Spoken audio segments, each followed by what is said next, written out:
Next case this morning is Escobar versus Colony Insurance Company.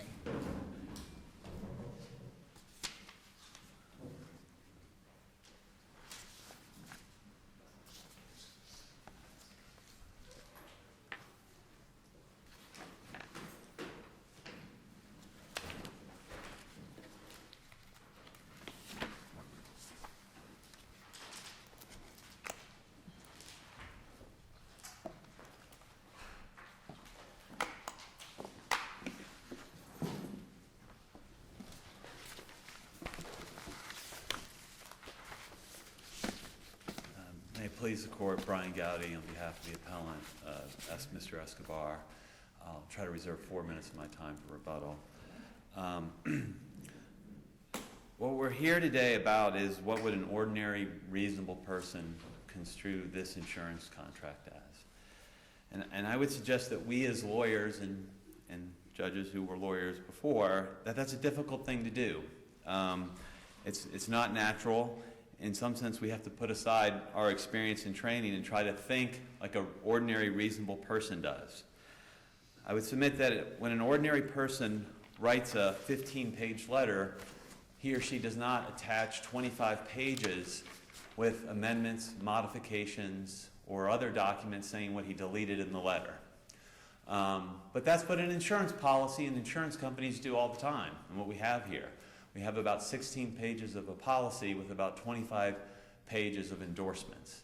And it's a constant going back and forth with all of these provisions and trying to figure out what did they really mean. And I think it is an odd thing, and I think the court should keep that in mind. In other legal contexts, we don't do that anymore. Pleadings, we don't allow interlineations generally. You have to file a new amended pleading. You know what is being pled. With legislation, lawyers who work on legislation, if you read that as I have, they frequently will strike out exactly what's being removed. Here we have this having to go look at the endorsement and then go back to the policy language. And I must confess that I don't find it easy, even with my years of practice and training at law school. So insurance companies, of course, they can draft their policies however they want. But if they don't, and the law is settled in Florida on this, if they don't unequivocally and clearly communicate the scope of coverage in their policies, in other words, if it's not unambiguous, they risk a finding of coverage even when they didn't intend to do so. Now, the insurance company clearly did not intend coverage here. That's why they're opposing us. But we submit, and it's a simple argument, and I think it's hard for me to orally make it any better than we've done in the briefs, that if you look at the language, which is here really in these 2 pages, that an ordinary, reasonable person, not someone with 30 years of insurance law experience, would be confused and not understand what this language means. And I think typically in most of the cases, you're always looking at the actual words being used. And what we're trying to get the court here to focus on is how they're placed and how they appear. And that's why we submitted an appendix with the actual policy. And the appendix pages are 14 and 43 that are the key ones. Of course, if you were the policy holder, you would have to read the 53 pages total, I believe, to figure this out, but to help the court look at that. And it's our position that if you look at the endorsement, which is on page 43 of our appendix, it can appear to just address the first 2 unnumbered paragraphs in what is either paragraph G or subparagraph G. It's called a lot of different things during the litigation, but the first 2 unnumbered paragraphs, and not the remaining 5 numbered paragraphs that deal with actually exceptions to the exclusion that is set out in the unnumbered paragraphs. Let me ask you a question, because it's a very interesting case. Yes, Your Honor. There's no question that they've changed, paragraph G was amended. Yes, Your Honor. And so the question becomes, when they amended paragraph G, did they mean to bring in does the exceptions, 1, 2, 3, 4, 5 still get plugged in? Or was the intention for no, paragraph G is in its entirety? Correct. And so perhaps, and I think the judge below made a statement, it could have been a little bit, perhaps a little bit clearer. The amendment says paragraph G. Maybe it could have said the entire paragraph, the paragraph G in its entirety, or paragraph G and its subpart, but it just simply say that paragraph G itself. Doesn't that give an argument that, well, it's paragraph G is paragraph G? You look at it, its whole. Well, I guess to an ordinary person, my first question would be, what is paragraph G? Is it just the two unnumbered paragraphs? And see, we're calling multiple paragraphs, but the words that are immediately under it, or does it include the 5 numbered exceptions? And those of us trained that read these insurance policies all the time may have figured that out, but I don't think an ordinary reasonable person necessarily would. And I'm sorry, go ahead. Let me flip that, because what if the company decided to exclude paragraph G, and they say G is hereby deleted? Are you suggesting that there are now exceptions to a non-existing exclusion? Well, I think that would still be ambiguous. I think as a practical matter, that would never be litigated, because I don't think anyone would ever litigate whether an exception exists to a non-existing exclusion. I think, though, that an ordinary reader would be confused. And I would I would slightly reorient what Your Honor said. It is about the intent, but it's more importantly about, was the intent unambiguously communicated to the insured? I guess your position is, if you look at that, it gives more than one interpretation. And because it gives more than one interpretation, the bottom line in it should be construed against the drafter, and therefore the ambiguity read in favor of coverage, which is settled bedrock Florida law. And yes, I'm not saying that the reading that Your Honor just made, or my opposing counsel will make, is unreasonable. I'm just saying that there's 2 reasonable, or perhaps even more than 2 reasonable readings, but at least 2 reasonable readings of this, and one of them would provide coverage. And if that's the case, then the insurance companies they're the ones with the lawyers that are charged with drafting the agreements unambiguously. Because the language says exclusion, paragraph G, period, is deleted and replaced with the following, colon, and it has what looks similar to the 2 unnumbered paragraphs, and there's no mention of the numbered paragraphs. And there's no mention of the number. And someone could say, well, it looks like they're just changing these 2 unnumbered paragraphs. They're making some modifications.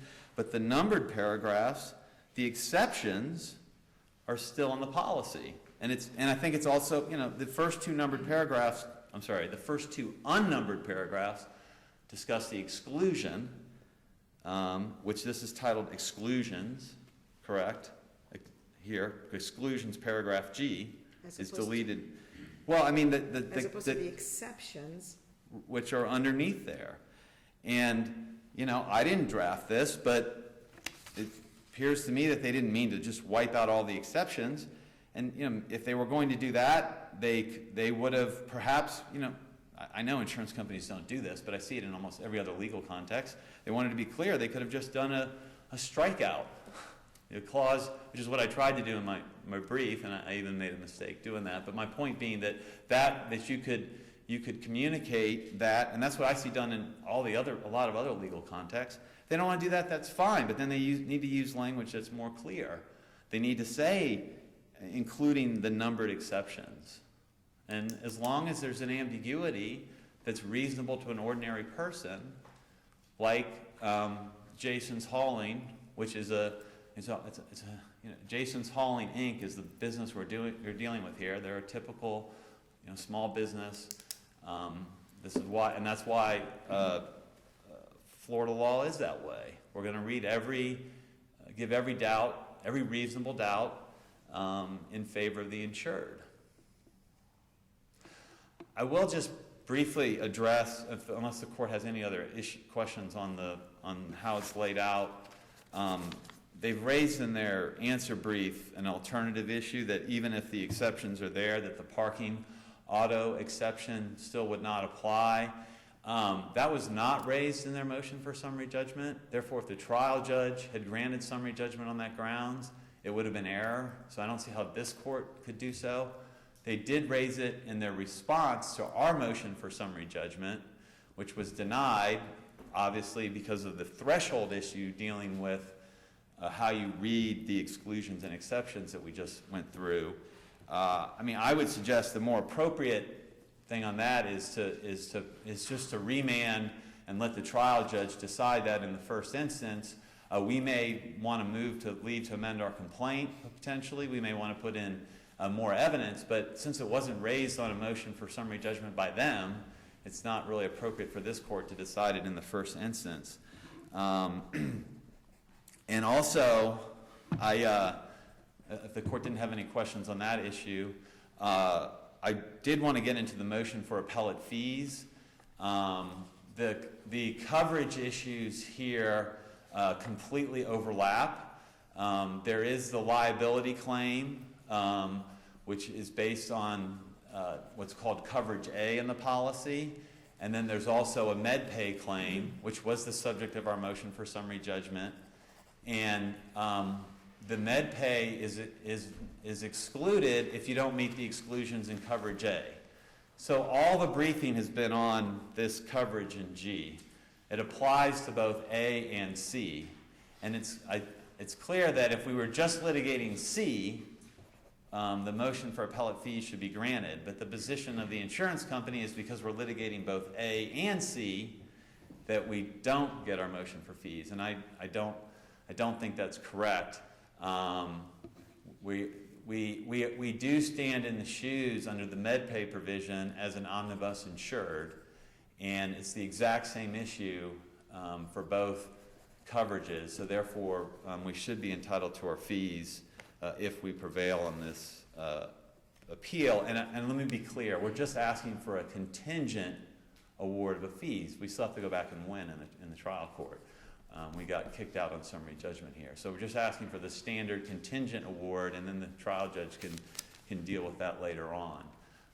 So if there aren't any other questions, I'll reserve the balance of my time. Okay, thank you. Thank you. Good morning.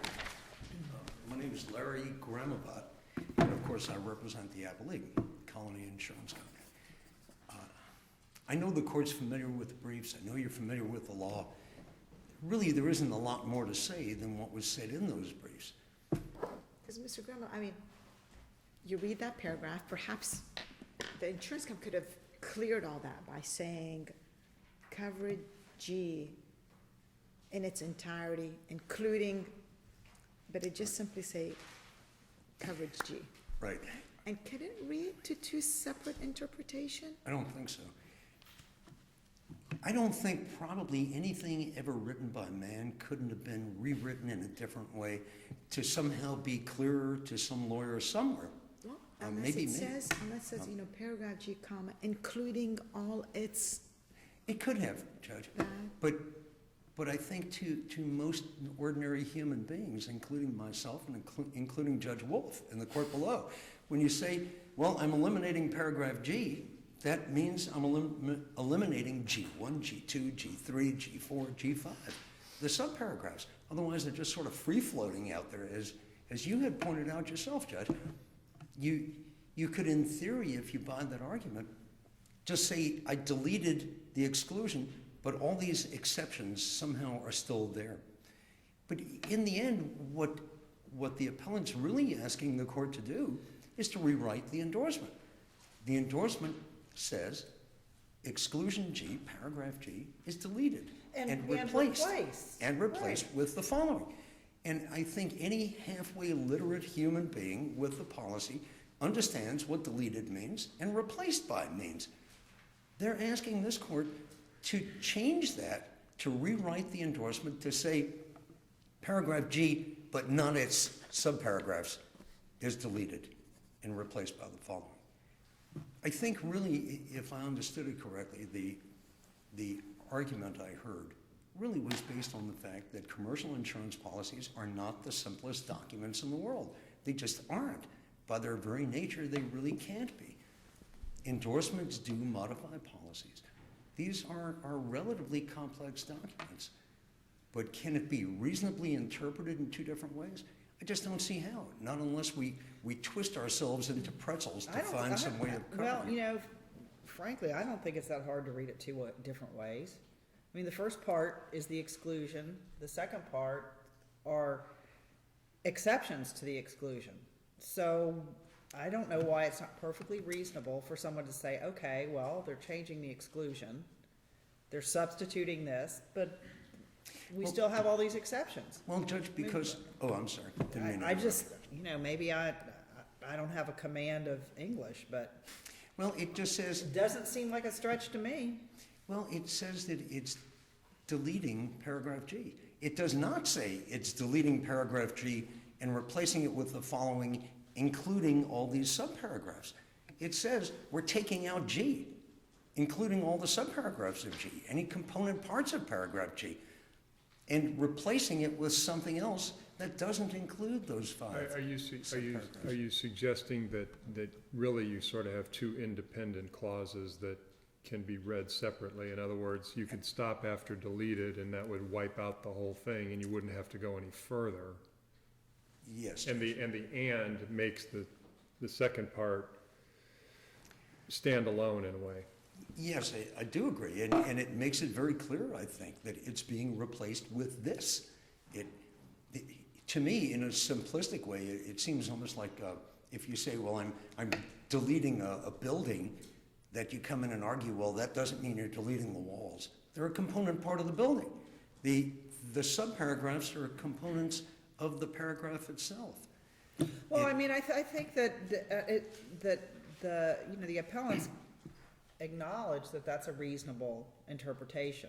But their point is, there's more than one reasonable way to read this. And I guess you're saying there's no one in their right mind could possibly think that G just means G and not all the numbered paragraphs below. Judge, I wouldn't go so far as to say no one in their right mind. Well, I know, because I just sat here and told you that's how I would do it. So I really put you on the spot there, but I'm not gonna take it personally, I assure you. Somebody in the right mind could read anything any way they choose, Judge. But can a reasonable, ordinary human being read replaced by to mean not replaced by? That it really just somehow absorbs something else? I don't think so, Judge. And Judge Wolf didn't think so. No judge in the country so far has thought so.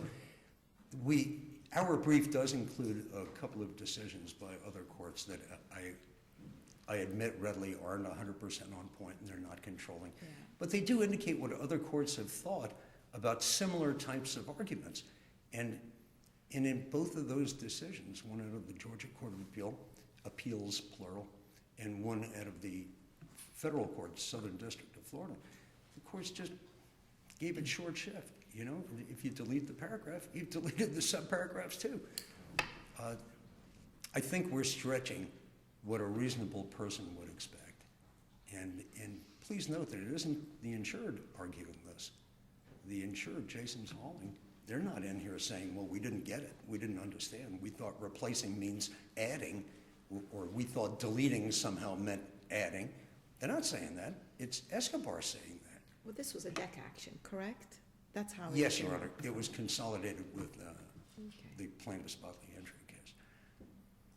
case. As far as the issue of the exception to the exclusion, whether or not it would have to go back to the trial court for determination, you know, if somehow this court were to decide that removing paragraph G doesn't really remove the subparagraphs to G as well, and that somehow, some way, this exception still exists, I agree with them that the trial court ought to get that back and make a decision. The fees part, I don't really know if it's worth discussing now, but if you don't mind, very briefly, I will say this. It's based on the contention that Escobar was an omnibus insured under the MedPay portion of the policy. There was never a claim for MedPay coverage. The only time it was actually raised was in an affirmative defense to the declaratory judgment action. There was never a claim made for it. To my knowledge, the first time it ever came up was in an affirmative defense, not an actual claim, 3 years after the accident occurred. You know, at absolute most, if this court were to again rewrite our policy and you know, rewrite the endorsement and remand to the trial court, I guess the trial court would have to determine whether there was ever really a MedPay claim made, and if so, whether it was covered by the policy, because as I'm sure you realize, the policy itself only covers MedPay claims under certain conditions, one of which is that it's got to be made within a year. And Ms. Graham, you've said something about this court rewriting the policy. Yes. Should this court decide that perhaps this paragraph is ambiguous, it's not up to us to rewrite the policy. We're just going to be, you know, making a statement that it could be read one of two ways. It's not like this court is taking a proactive position I understand. of rewriting. You just want to make that clear, depending on what may happen down the I road. understand. I think that to accept the argument that it can actually be interpreted two reasonable ways really, in essence, requires adding into the endorsement language saying that we also adopt the exceptions to the exclusion from the coverage form that a minute ago we just said we were deleting and replacing with something else. And I don't think that's reasonable at all, Judge. Did you happen to compare the language of the former paragraph G with the new paragraph G, setting aside the subparts? Have I personally ever compared? Have you done that? Yes. What is the difference, if any? Oh, God. I honestly don't recall, because Actually- to be honest, I didn't think it was I particularly compared them, critical. and there is a, if you look at the second unnumbered paragraph, Hmm? it changes where under the use or entrustment to others of any aircraft, auto, watercraft, period, what has been removed is that is owned or operated by. That's true. Or rented or loaned to an I'm sorry. insurer. So that has changed. Yes, I misunderstood the question. I apologize. Okay. Yes, the endorsement actually removes the need to have the insured owning, operating, borrowing, renting the vehicle in question.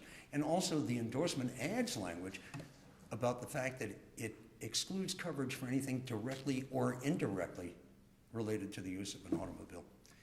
And again, I do apologize. I No, that's misunderstood all right. your It just question. occurred to me as we're sitting here.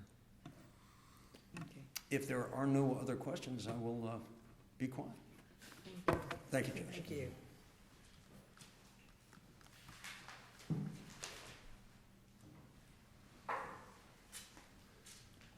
So, Mr., is it ambiguous? Is it Yes. unambiguous? It's ambiguous, and it's susceptible to two reasonable constructions, and thus you must read it in favor of insurance coverage.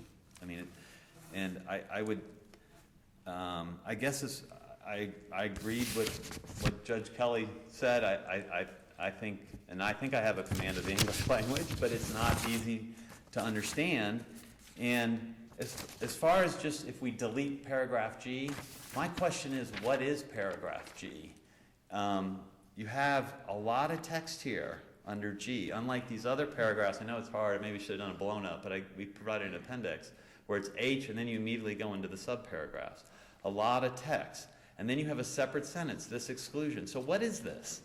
Is it part of paragraph G or not? And to use this building analogy, I'll come from my home. We've got a courthouse in Jacksonville that's got a connector to the state attorney's office.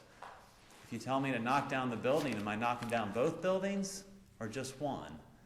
If you tell me to knock down my home, does that mean I knock down the home or the shed in the back? Well, I think the argument is that if you stop the new endorsement after the word deleted, then you've got free-floating exceptions.